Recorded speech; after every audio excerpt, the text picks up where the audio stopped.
अर्ज करण्यासाठी तुमच्या मोबाईल मधून प्ले स्टोर ओपन करा. प्ले स्टोर वरती इथे सर्च करा नारी शक्ती ऍप. हे नारी शक्ती दूत ऍप्लिकेशन तुम्हाला इन्स्टॉल करायचं आहे. याचा लोगो पहा, मुख्यमंत्री जनकल्याण कक्ष महाराष्ट्र. हे ऍप्लिकेशन इन्स्टॉल करा. त्यानंतर हे ऍप्लिकेशन ओपन करा. ओपन केल्यानंतर अशा पद्धतीने इंटरफेस तुम्हाला दिसेल. त्यानंतर तुम्हाला खाली डाव्या साईडला स्किपचा ऑप्शन दिसेल. या स्किप ऑप्शन वरती क्लिक करा. स्किप केल्यानंतर इथे तुम्हाला मोबाईल नंबर विचारला जाईल, तर तुम्ही कोणाचाही मोबाईल नंबर टाकू शकता, काही प्रॉब्लेम नाही. तुमचा जो काही मोबाईल नंबर आहे तो इथे टाका. त्यानंतर टर्म्स अँड कंडिशन स्वीकारा वरती क्लिक करा. मोबाईल नंबर कोणाचाही टाका. लॉग इन बटनावरती क्लिक करा. त्यानंतर ओटीपी येईल, जो मोबाईल नंबर टाकलाय तो ओटीपी इथे टाकून व्हेरीफाय ओटीपी वरती क्लिक करा. व्हेरीफाय केल्यानंतर इथे परमिशन द्या, अलाउ करा. त्यानंतर तुम्हाला एक पॉपअप विंडो येईल. यामध्ये आपली माहिती भरण्यासाठी इथे क्लिक करा ऑप्शन दिसेल. तर प्रोफाईल अपूर्ण आहे तर इथे क्लिक करा. आता तुम्हाला पूर्ण नाव टाकायचं आहे.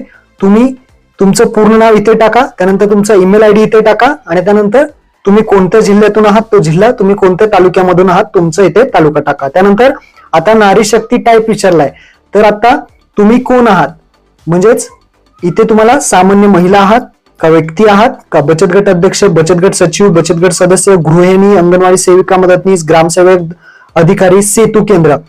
तुमचं जे काही मोबाईल नंबर आहे तुम्ही टाकलेला आहे, तर तुम्ही कोण आहात तर हे इथे सिलेक्ट करा आणि अपडेट करा ऑप्शनवरती क्लिक करा. जे कोणी तुमचं असेल ते तुम्ही अपडेट करून घ्या. तुमची प्रोफाईल अपडेट केली की तुम्ही आता कोणाचेही फॉर्म याच्यामधून भरू शकता.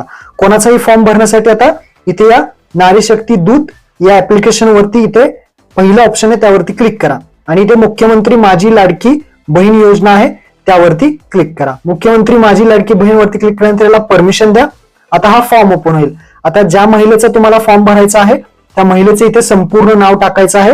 आधार कार्ड वरती जसं असेल तसं स्पेलिंग चुकू नका. त्यानंतर पतीचे किंवा वडिलांचे नाव, ज्या व्यक्तीचं लग्न झालं असेल तर त्या पतीचं नाव टाका. ज्या व्यक्तीचं लग्न नसेल झालं त्या महिलेचं इथे किंवा मुलीचं नाव टाका. त्यानंतर मुलीची किंवा महिलेची जी काही जन्मतारीख असेल ती जन्मतारीख इथे सिलेक्ट करा. जन्मतारीख सिलेक्ट करून खाली ओके बटनावरती क्लिक करा. तुमचं किती वय आहे किंवा त्या महिलेचं किती वय आहे ते दाखवलं जाईल. त्यानंतर आता अर्जदाराचा पत्ता आणि माहिती. आता जन्म ठिकाण विचारलंय तर इथे जन्म जिथे झाला असेल त्या महिलेचा किंवा मुलीचा ते जन्म ठिकाण म्हणजेच जिल्हा सिलेक्ट करा. त्यानंतर तालुका विचारलाय, इथे भरपूर जण चुका करत आहेत, तर जन्माचे ठिकाणच विचारलंय तर जन्माचा जिल्हा, त्यानंतर जन्म ठिकाणी जिथे झालाय तो तालुका आणि जन्म जिथे झालाय त्या गावाचं नाव इथे टाकायचं आहे. ही गोष्ट लक्षात ठेवा. त्यानंतर ग्रामपंचायत, नगरपंचायत, नगरपालिका, महानगरपालिका जे काही तुमचे असेल ते इथे टाका. जिथे जन्म झालेला आहे तिथलीच माहिती टाकायची आहे. त्यानंतर पिनकोड टाका, पिनकोड सुद्धा. आता पत्ता टाकायचा आहे. पत्ता भरपूर जण विचारतात कोणता टाकायचा. आता जो पत्ता आहे तुमचा आधार कार्ड वरती असेल जिथं आता तुम्ही राहता तो पूर्णपणे पत्ता टाका. त्यानंतर मोबाईल क्रमांक टाका. मोबाईल नंबर टाकल्यानंतर आधार नंबर टाकून घ्या. व्यवस्थित आधार नंबर टाका. आधार नंबर वरती सगळे. त्यानंतर इतर ज्या काही योजना आहेत त्याचे तुम्हाला पैसे मिळत आहेत का तर होय बटनावरती तुम्ही क्लिक करू शकता. जर तुम्हाला पैसे भेटत असतील ते किती पैसे भेटतात ते तुम्ही टाकू शकता. कोणतेही पैसे तुम्हाला योजनेचे कोणतेही भेटत नसेल तर डायरेक्टली नाही करायचं. त्यानंतर खाली येईल. खाली आल्यानंतर वैवाहिक स्थिती विचारली आहे. अविवाहित महिला आहे का विवाहित महिला आहे का विधवा आहे का परित्यक्त आहे, निराधार आहे, घटस्फोटित आहे. जी काही महिला असेल त्या महिलाचं जी काही वैवाहिक स्थिती आहे ती सिलेक्ट करा. त्यानंतर बँकेची इथे माहिती विचारली आहे. जसे की बँकेचं नाव टाका. Bank of Maharashtra, bank of India जे काही असेल ते टाका. बँकेचं खातेधारकाचं नाव तुमचं म्हणजेच महिलेचं नाव इथे येईल. बँकेचं खाते क्रमांक, बँकेचा अकाउंट नंबर टाका. आयएफसी कोड टाका. बँकेच्या पासबुक वरती सगळी माहिती दिलेली आहे ती व्यवस्थित इथे टाकून घ्या. त्यानंतर खाली तुम्हाला विचारलं जाईल की तुमचं जे काही आधार क्रमांक आहे, आधार नंबर आहे तो बँकेला लिंक आहे का तर बँकेला लिंक आहे तर होय ऑप्शन वरती क्लिक करायचं आहे. त्यानंतर आता आपल्याला कागदपत्र डॉक्युमेंट्स अपलोड करायचे आहेत. कोणकोणती कागदपत्रे अपलोड करायची आहेत ते व्यवस्थित सांगतो. नीट व्हिडिओ का पहा. भरपूर जण इथे चुका करत आहेत. तर पहिलं आहे आधार कार्ड.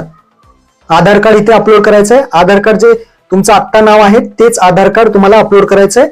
त्यानंतर अधिवास किंवा जन्म प्रमाणपत्र इथे तुम्ही 4 कागदपत्र देऊ शकता.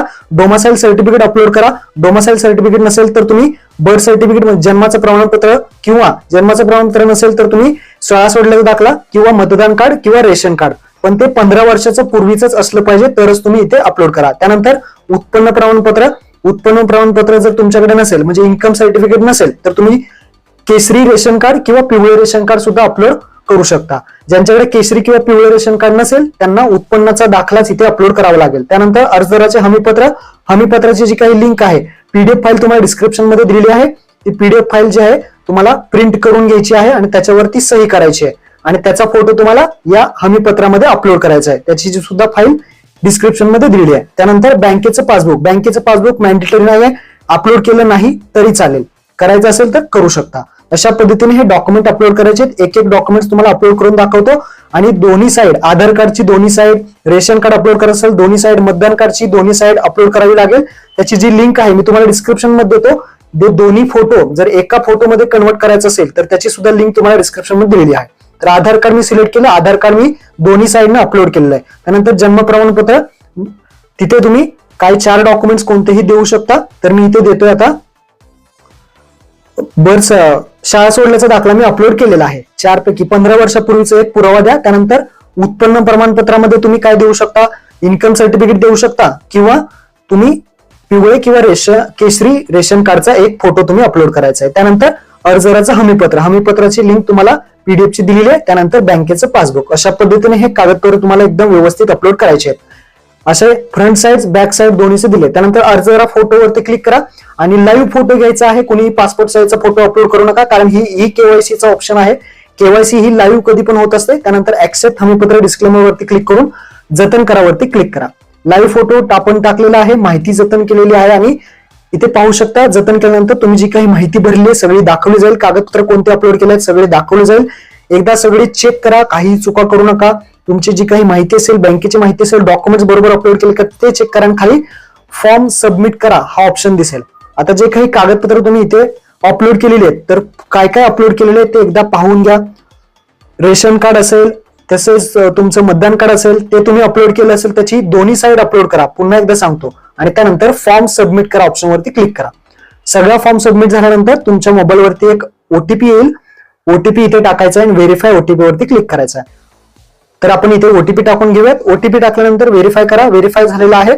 तर अशा पद्धतीने आपला जो फॉर्म आहे आता सबमिट झालेला आहे. Survey has been successfully submitted. अशा पद्धतीने तुम्हाला एक कोड येईल, सिटीजन तुमचं दिसेल, त्यावरती क्लिक केल्यानंतर तुम्ही पाहू शकता तुमचं ऍप्लिकेशन पेंडिंग दाखवतंय. कधी ऍप्लिकेशन केलं सगळी माहिती दाखवली जाईल. त्यानंतर पुन्हा होम पेज वरती या नारी शक्ती दूत वरती आणि इथे केलेल्या अर्जामध्ये तुमचा अर्ज पाहू शकता. यानंतर जर काही प्रोसेस असेल तर आपल्या व्हिडिओ चॅनलवरती येईल.